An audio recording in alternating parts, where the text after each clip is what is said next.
Welcome to Sovereign Mamas, the podcast sanctuary for visionary women who are building lives, businesses, and legacies in alignment with their feminine power. I'm your host, Julia Jörg, intuitive business coach, mama of two, and systems strategist for solo-led entrepreneurs. Here, we honor both your sacred role as a mama and your wild vision as a changemaker. Expect soul-aligned strategy, raw storytelling, behind the scenes, and powerful conversations that support you in scaling your business without sacrifice. If you're done choosing between success and sovereignty, you're home. Let's begin. Welcome back to Sovereign Mamas. That is your space where we reclaim our power, rewrite the rules, and rise as women, not just parts of who the world expects us to be, but truly who we are. And today's guest is someone whose voice carries both depth and devotion. Fawn is a mother educator and founder of Avari Performance and a guide for those navigating life's most tender transitions. And I'm very, very curious and intrigued by the mission and really excited because we will explore what it really means to reclaim your identity and voice when life has pulled you in every direction. So welcome 100%. To the show, Fawn. Oh, I'm really happy to see you here. Thank you. I'm happy to be here as well. This is going to be a lot of fun. Amazing. And like I just said before we jumped on or before we pressed record, this is truly just an intention to have conversations with real life mothers, with women who are doing both the motherhood and the entrepreneurship. It's us flowing through the story that you've experienced. So let us maybe start with your journey as a single mother, because you can maybe take us back to the moment when you first realized you were being called to reclaim your voice, and not just as a mother or professional, but as a woman. Oh, yeah. There've been many points in my life that I've been called to reclaim in so many different ways. And I can even remember just being in my 20s before I was a mother, having to reclaim my space and my identity. But as a mother, it's the most fresh and I would say the longest living in this space. So, I would say that reclaiming my own voice and identity came when I became a single mother. And I had 3 children under the age of 6. I had a 6-year-old, a 2-year-old, and a 1-year-old. And the 2 and 1-year-old were only 15 months apart. So it was like really, whoa. Wow.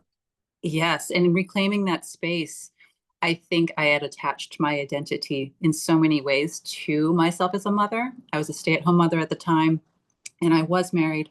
But in that space of attaching my identity to that life as it was, having it shift immediately overnight was not only jarring, initially paralyzing, but at the same time so liberating in this way of like, wait, I get to call the shots today.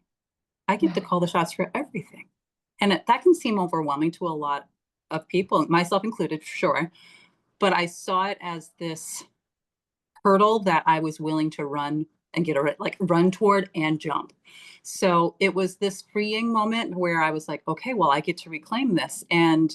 But wait, what am I doing? And in that space, I was okay asking the question, what am I doing?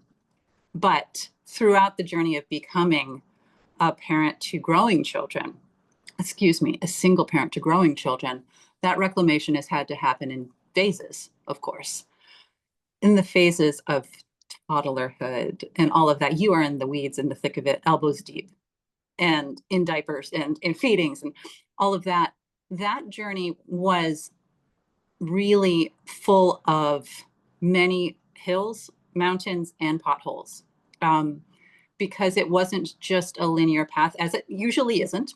But it wasn't a linear path for me because I was not only navigating single parenthood along with toddlerhood and, potty training. I was navigating single parenthood with an emerging neurodivergent child. Mm-hmm. And I didn't understand it. I didn't know what was happening. I just knew that he had stopped talking overnight, it seemed. And that only happened 6 months after my separation.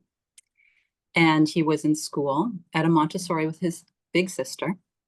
And 7 days in, they called for a meeting with me, basically asking me to take him out because they could not meet his needs.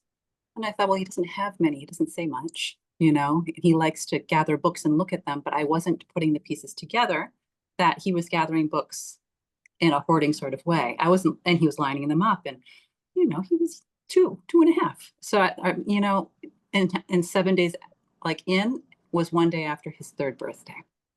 So it was this, wait, I just got everything settled. I just got a full-time job. I'm running my own business, and I had to take him out of school. What are we talking about? So I did not know how to navigate that. I didn't know how to advocate for myself. I just was like, wow, level up. I'm having to step up to this one, and I don't have the tools. So that's how this journey began toward Avari performance, where that came with navigating school systems, IEPs, therapy that never came because of waiting lists, lockdown, and taking on the services myself that I was waiting for, with the help and guidance of his specialist, of course. And the more I learned, the more I wanted to know, and the more I knew, the more I realized I needed more support. So I went on to get my master's degree in behavioral science, and it turns out that all that studying I had done to support my son was definitely helpful, but he had been able to utilize so many other services as I learned along the way to advocate for him, that by the time I finished my master's, it's not that he doesn't need me. Every child needs their parent, but he didn't have the needs that I was being trained in. And I thought, okay, so what can I do with all of this beautiful knowledge? So, because he's thriving, I said, well, I'd really like to help other families who were in the situation where I was, where I didn't really know where the services were. Or I had a bunch of them come to me, and I didn't know how to navigate the waiting lists. So that's where I am now in this journey, is sharing the knowledge, still learning along the way, but helping support families who may feel frustrated or paralyzed with their situation. Oh, yeah, chills. I don't even know where to start to ask you. There's so many points I would love to touch on, but first of all, I can 100% relate. Like also single mama, also with a special needs child, also everything that you said unfolded really similarly, and so I 100% know what you say, and I'm curious how, because this is all now in a nutshell, right? So you're giving high level, you're giving the information, but where like, and I know I said many nights on the, kitchen floor, like holding my head thinking, all right, breathe through this. Like what was your main, for you personally, was your main anchor? Or how did you go through those moments where you thought, oh, I can't anymore? Well, my anchors happened to be just the way I interact with my children already, realizing that they were looking for that support, as every child does. But what really anchored me was that they had the skills to ask. Even my youngest, when he didn't have words, he still had the skills to ask. And I would say the comfort knowing you could. And Mm. so when I was thinking to myself, God, how much harder is this going to get? What am I going to do? I'm stuck. And in those moments, my anchor would be when my child would come up to me, or any of them would come up and say, Mama, can you help me with this? And I think to myself, they trust me enough. They know that they can ask. And if they trust me, then that means I certainly have the skills somewhere to step up and do this. So it was this back and forth of us Mm. working with each other, but trusting and loving each other. That was my anchor point, whether I knew what the heck I was doing or not. My favorite mantra was, and sometimes still is, this too shall pass. And it's like, um, it's something that it's like this thing that when you're in the thick of it and feel that this is now becoming your life, it's so freeing, so helpful to know it's just temporary. And we just like the way we navigate situations is then how it's all defined, right? How we feel about it, and that we have the power to actually control how we're feeling about things. And I think, yeah, also when you shared your story, I again, this is a proof and confirmation for me that our Mm, children, they're pushing us to our next best level. They're bringing gifts. mm, We definitely have a soul contract. I do believe in that, and that they chose us for a reason. And both of mm, us, there's these lessons and there's these journeys and pathways. And it's so funny because like my son led me here to Bali. mm, The places I didn't think I would end up living here.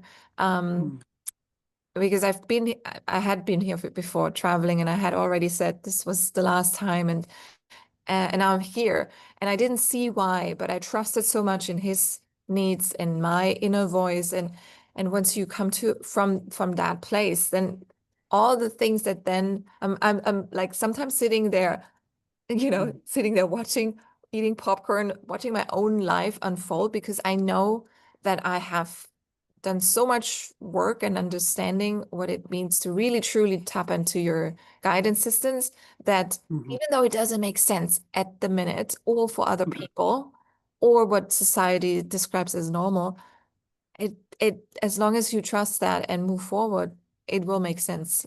And I'm already like looking back saying, oh, thank you, son. Right? mhm. And I'm sure It, you have that too. oh, all the time. I agree with you that the soul contract is there, because not only do they make me a better human, but I'm all overall a better parent because of that soul contract and that back and forth of their honesty and their ability to connect and be present with me in those moments. And I can say also to empower them, is to empower myself. So I show up as myself and I'm very honest and human with them and say, I'm having a really hard time right now, guys. Could you give me some space just for 5 minutes and I'll be right back with you? And if they're equally having a hard time, I had to learn this one. Mhm. But they're having an equally hard time getting down on their level and saying, hey, it doesn't sound like you're ready to do this. Can we take a minute? Do you need space from me for right now? And I didn't have that growing up. No way, no way. It was just, I'm not quite a Gen Xer, but I'm like on that cusp. But it was definitely like, are you bleeding? Are you dying? You're fine. Go. Come on. Get up. Go. And initially I think I took that on like, oh, my kids are going to be tough. But seeing them really, really from that very first moment I've held them come through and be human with me and seeing what that looks like before it's conditioned out of them, which it hasn't been yet. Thank goodness. Um, Yeah. and realize, hey, I can revisit that too. I'm not this grown up that knows everything. Oh my gosh. And I don't need to pretend to know everything either. And that helps them be more open to what I have to say too. And it's nice. Oh, it's so nice. And I love hearing more and more women or parents in general, like how we are adjusting, or maybe it's just me because I'm open Mm, and on the same path, but like you say, going on eye level with the children and really parent from this, yeah, also completely different way. Like I had the same upbringing like you. I mm, was like also when the word space didn't exist. What happened for me during my childhood was always like I felt I'm on a stage, that it's like with love, and my parents, like by all means, they and like all parents always try to do their best and mhm, have the best intentions. But when I think back, this space topic was for me so extreme that I ended up mhm, actually, when I graduated from high school, 2 days later, I sat in an airplane to the United States. I needed like that my desire to be as far as possible, to be out in the world, to explore came from that because I felt so um trapped and so like in a cage, in a golden cage, because I had a good childhood. No, like I mm, like really there was nothing wrong. I had two parents, caregiving, loving, but Mm, it was too intense. yes. So it pushed me into like a travel lifestyle for Mm, not nearly 2 decades after, um, after realizing or after becoming a teenager. And mm, yeah, and now I'm sitting here with this, you know, realization what childhood actually can do to you and how it affects your adulthood. mm, Um, and yeah, and that leads me to my next question. You now work with other women and navigating this caregiving and leadership simultaneously, right? So what do you see as the maybe the biggest internal or cultural blocks when women face that, when they're trying to establish boundaries or oh, claim space for themselves? yes. It's not the saying it. It's not the Hmm. saying it, because there are plenty of women who say it. It's sticking to it, Yeah. following through with it when met with pushback or even emotions that aren't, you know, they're not a repulsion. They're what kind of confusion, even if are met with confusion. Sticking to their guns is the hardest thing I've seen, and not flipping back into caretaker Hmm. and being like, oh no, no, it's fine. Don't worry about it. I got this. And that I got this happens to be the most common phrase I've heard out of my mouth. I've heard Hmm. out of others, especially when it comes to boundaries. Don't worry about it. I got this. After trying to establish a boundary so they could be their best selves. And it's self-sabotaging, masked in caregiving. And it's tough to watch, but when I'm present, I will simply just say, hey, take a pause for a second. Did you hear what you just said? What did you just say? He said, don't worry about it. I got this. I said, absolutely, you do. And I believe you do. But what did you say before that? You tried to say to your child, I need to take a minute. And I'm not talking from adult to adult either. I'm talking adult to child. They'll say, Hmm. listen, I need to take a minute for this. I'm not ready to hear this right now. And the child has a temper tantrum. Great, let them tantrum. They're comfortable enough to have a tantrum. And it also probably works every time. When you give into it, that tantrum just controlled the situation. When Hmm. you could have just let it out, and when they're done with it, you say, when you're ready, I'm here. That's all you have to say. You still hold your boundaries, still be present with them. Don't abandon them in those moments, but follow through with your boundary. And don't self-sabotage trying to be the world's best parent, because Hmm. you're not being when you do that. Yeah, wow. Yeah, so good. So so what is your most, or let's do it this way. I feel like we're hearing often about, emotional resilience, but then Mm-hmm. you just but rarely about what it really looks like in those quiet moments when no one is watching. And I love this. I don't know, it always makes me giggle. Um, and I always get it wrong. How is that saying?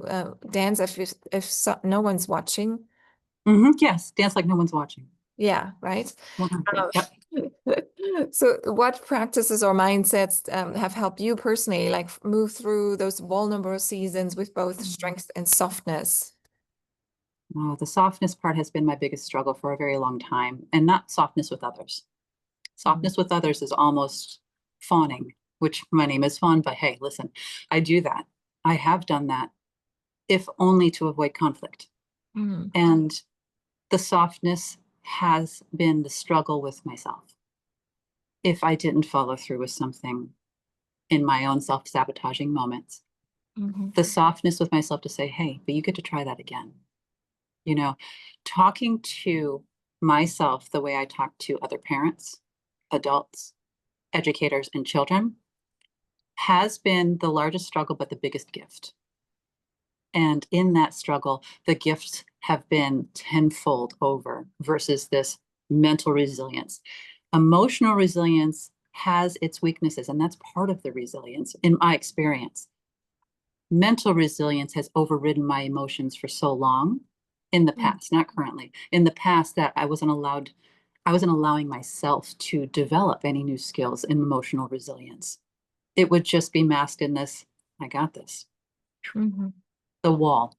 But there's no touching in conversation, in presence. There's no touching another person's soul and heart if I have that wall up.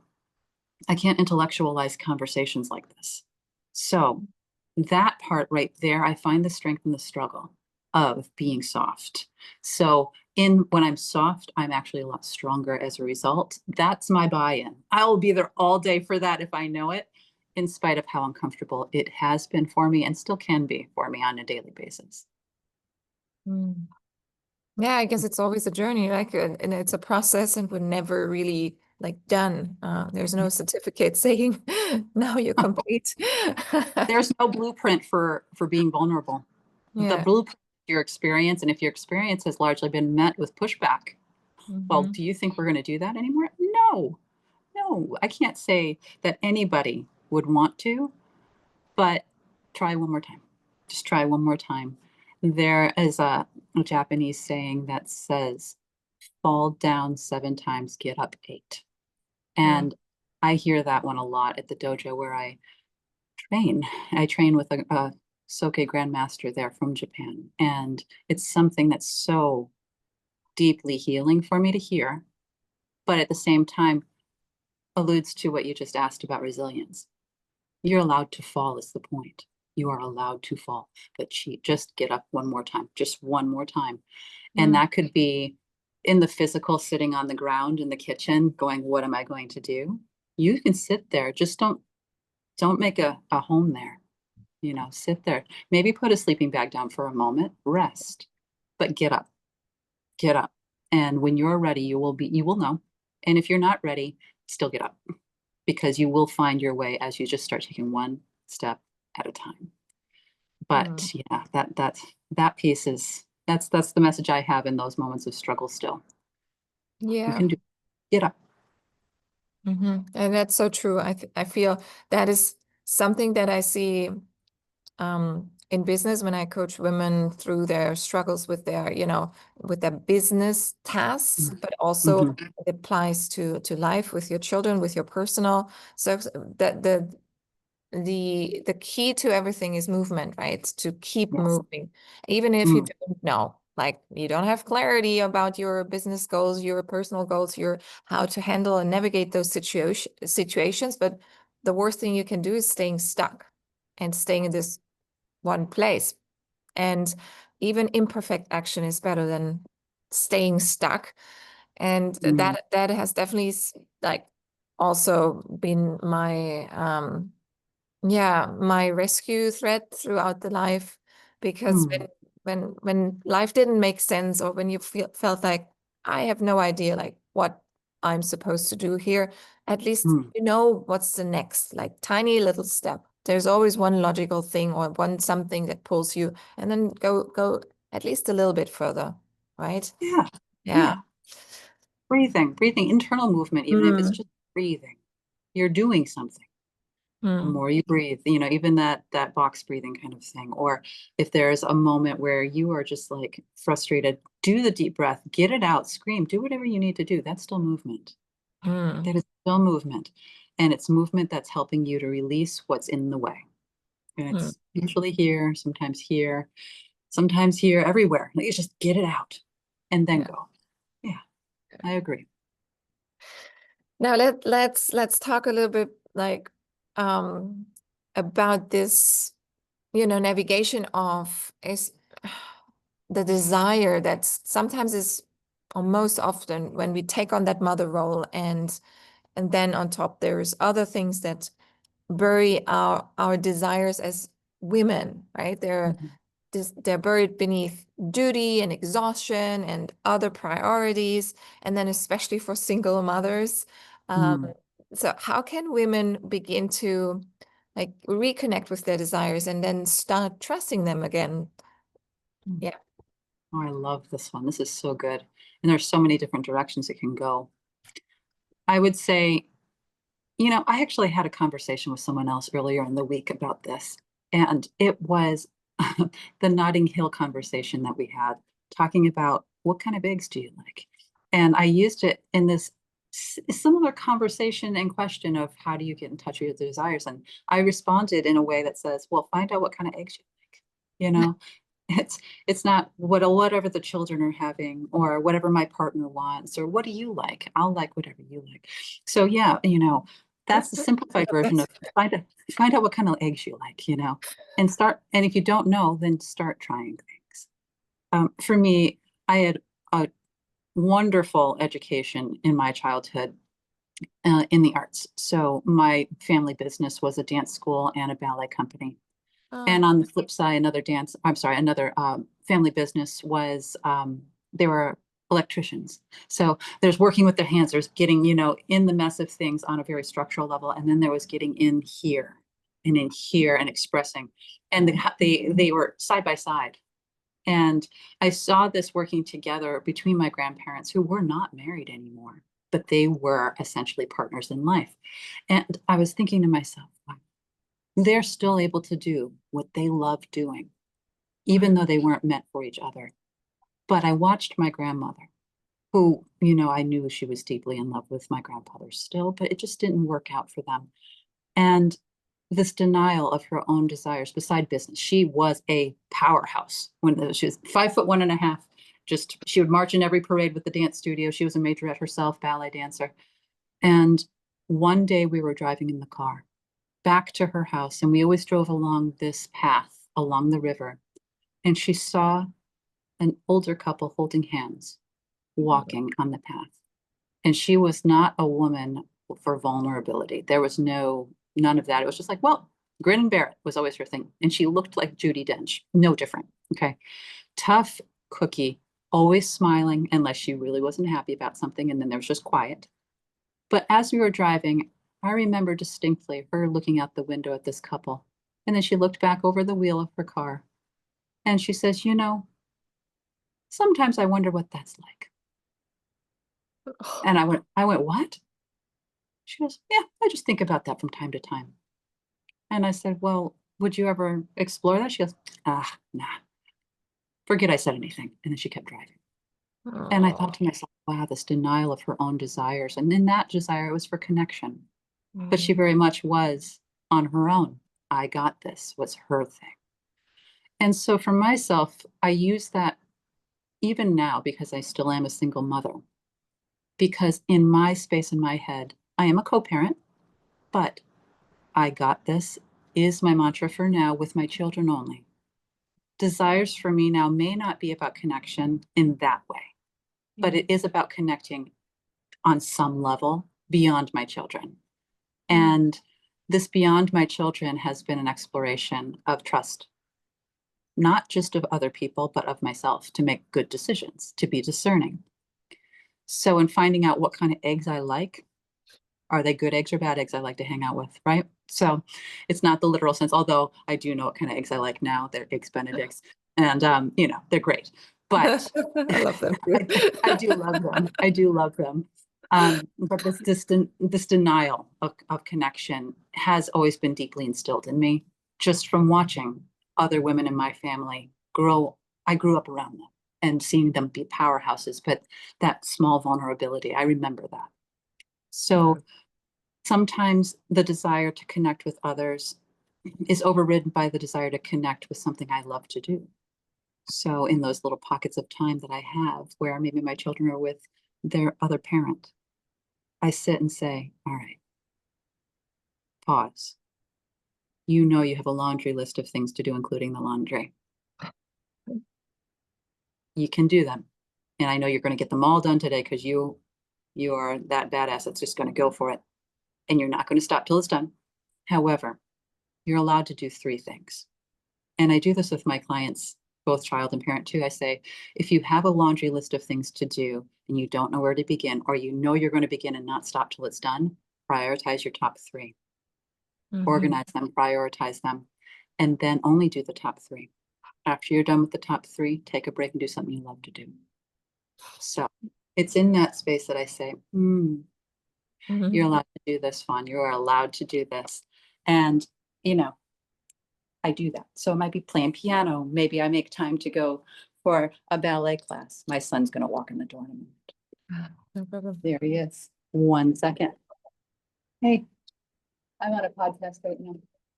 I'm on a podcast right now. Downstairs. We can edit this out, right? Yeah, no I'm problem. kidding. That's real life right there, actually. I was just gonna say there's no need. This is just like Mhm. what we do. We're moms and we're also on podcasts. That's right. That's right. Yeah. So where we are in that space with, connecting with something I love to do, it may have been something that I stopped doing when I was connected in a marriage or in a toxic friendship or a friendship that wasn't toxic, but it took a lot of my time. Mhm. So I do that and I Yeah. turn off my phone. I don't look at the clock and I say, do it to your heart's content. You finished 3 things today really well. Good Mm. job. And that moment. Yeah. And when I do that, I actually am honoring myself as a whole person, as a whole human, not just as a mom or a taskmaster or the house Mm. cleaner. It's just, or as a business owner, like the boundaries for myself are in that space of stop, Mhm. stop. You don't need to be there right now. You can be there for yourself and go do it. So honoring the desires for what they are, not for what I want them to be, Mhm. and for where they are right now. Maybe connections around the corner. Cool. When it happens, I'm not going to deny it. I'll just see it for what it is and say, okay, I'm Mhm. here. Let's go. We'll find it. We'll find it. Right. Yeah, I love that. I love that. Sometimes it's really maybe counterintuitive because we've been so programmed or we are so in this one flow, right? The Mm, always doing, the always yeah, I've got this. I can so relate to it. Also one mm, of my favorite lines in the past.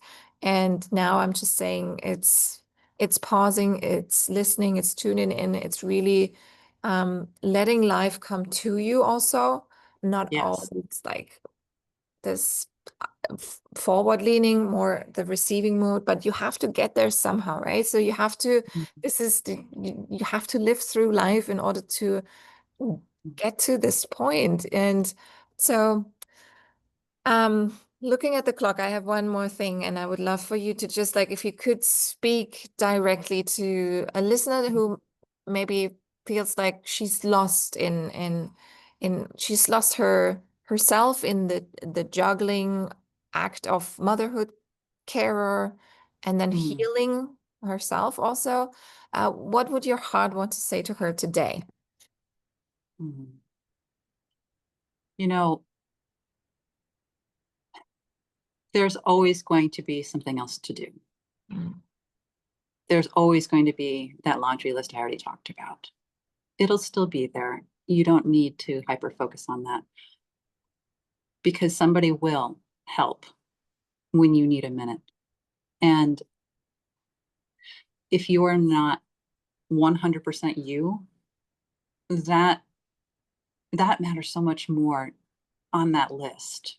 So if you're in the weeds right now and you're not feeling like there's anything you can do about it, you can.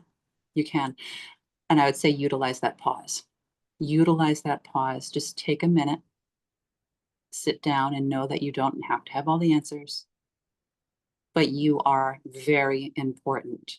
You are the most important person in your life. Whether you think your children, your partner, your friends, your work are more important than you, they aren't. They are not. You are number one. It's not selfish. It's not greedy.